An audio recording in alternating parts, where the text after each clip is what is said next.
Hi, today we are going to learn task scheduling problem. So it is a problem of optimally scheduling unit time task on a single processor. And a unit time task is a job, such a program to be run on a computer that requires exactly 1 unit of time to complete. This is important, 1 unit of time और single processor. तो single processor पे आपको 1 unit of time task execute करना चाहिए ताकि आप maximum profit gain कर सकें. तो फॉर एग्जांपल ये these are the indexing I have put it for job. J1, J2, J3, J4, J5 jobs हैं.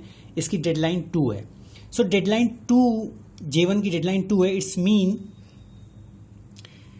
कुछ इस तरीके से क्रिएट करते हैं.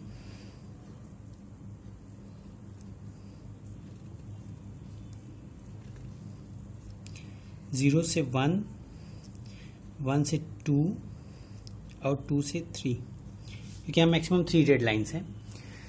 तो 2 अगर है तो इसका मतलब ये है कि वो 0 से 1 भी एग्जीक्यूट कर सकता है, 1 से 2 भी एग्जीक्यूट कर सकता है. 1 यूनिट ऑफ टाइम कंप्लीट के लिए रिक्वायर्ड है. तो डेडलाइन अगर 3 है तो इसका मतलब विद इन 3 उसको एग्जीक्यूट करना है, चाहे वो 2 to 3 एग्जीक्यूट कर ले, चाहे 1 to 2, चाहे 0 to 1. और हर एक जॉब की प्रॉफिट गिवन है. तो हमारे ऑब्जेक्टिव क्या है कि select job sequence for maximum profit. आपको मैक्सिमम प्रॉफिट की जॉब सीक्वेंस सेलेक्ट करनी है. तो फर्स्ट स्टेप्स हैं, दीज आर नॉट, आप इसके थ्रू जो है सिर्फ सॉल्व कर सकते हैं. तो पहले आप क्या करें कि सारे जॉब्स को प्रॉफिट के अकॉर्डिंग सॉर्ट कर लें. तो सबसे ज़्यादा प्रॉफिट किसकी है? 50. तो इसको मेंशन करते हैं 50. इसमें डेडलाइन क्या थी? 1. और ये जॉब कौन सा है? J2. ठीक है. ऐसे ही नेक्स्ट क्या है? 50 के बाद 30. अब ये डिक्रीजिंग ऑर्डर में हमने सॉर्ट कर लिया job sequence 50 J2 up to Z5.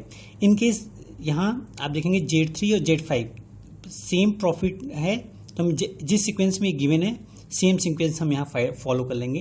तो Z3 पहले Z3 गिवन था, तो इसलिए Z3 10. इसकी डेडलाइन क्या है? 3.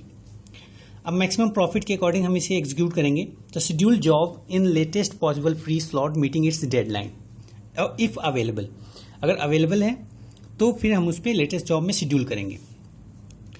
फॉर एग्जांपल जॉब 1 इंडेक्स 1, जब आई की वैल्यू 1 है और आपने Z2 जॉब शेड्यूल करनी है, इसकी डेडलाइन 1 है.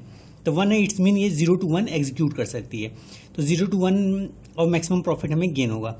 तो ये फ्री है, ये डेडलाइन स्लॉट है. डेडलाइन स्लॉट है. डी मैक्स हमने क्रिएट किया है 3 तक. कि यहाँ मैंने 3 क्यों क्रिएट किया है? क्योंकि इस पूरे टूरल डेडलाइन में मैक्सिमम वैल्यू क्या है? 3 है, तो इसलिए 3 हमने क्रिएट किया. तो I equal to first job index पे आपने एक फ्री था, सारे एम्प्टी थे, तो पहला तो हमने Z2 अलॉट कर दिया इसको. नेक्स्ट आपका Z1 जॉब है जिसकी डेडलाइन क्या है? 2. तो 2 में देखें 1 to 2 ये फ्री है, तो इसको भी हम अलॉट कर सकते हैं Z1. नेक्स्ट क्या है? Z4. Z4 की भी डेडलाइन क्या है? 2 है. तो या तो ये 1 to 2 एग्जीक्यूट कर सकता है या 0 to 1. जब मैंने 1 to 2 चेक किया तो ऑलरेडी फिल था. फिर इसको एक लेस में जा करके चेक किया कि कोई पीछे खाली तो नहीं है, तो वो भी फिल था. तो इसलिए हम इसमें Z4 को नहीं इंक्लूड कर सकते. फिर Z3 हमने देखा, इसकी डेडलाइन क्या है? 3. तो जब मैंने यहाँ चेक किया फ्री है 2 to 3, तो यहाँ Z3 अलॉट कर दिया. अब सारे डेडलाइन स्लॉट्स फिल्ड हो गए हैं, तो इसके बाद कितनी भी जॉब रहे हमें उससे कोई फर्क नहीं पड़ता. तो हम Z5 को भी डिस्कार्ड कर देंगे. तो मैक्सिमम प्रॉफिट हमें क्या गेन हुई? Z2, Z1 और Z3 जब जॉब सीक्वेंस रन करेगा तो प्रॉफिट क्या होगी? Z2 की क्या है? 50, 30 और Z3 की 10, that is 90. So this is time scheduling, task scheduling problem, जिसमें आप जो है मैक्सिमम प्रॉफिट गेन करते हैं. Thank you.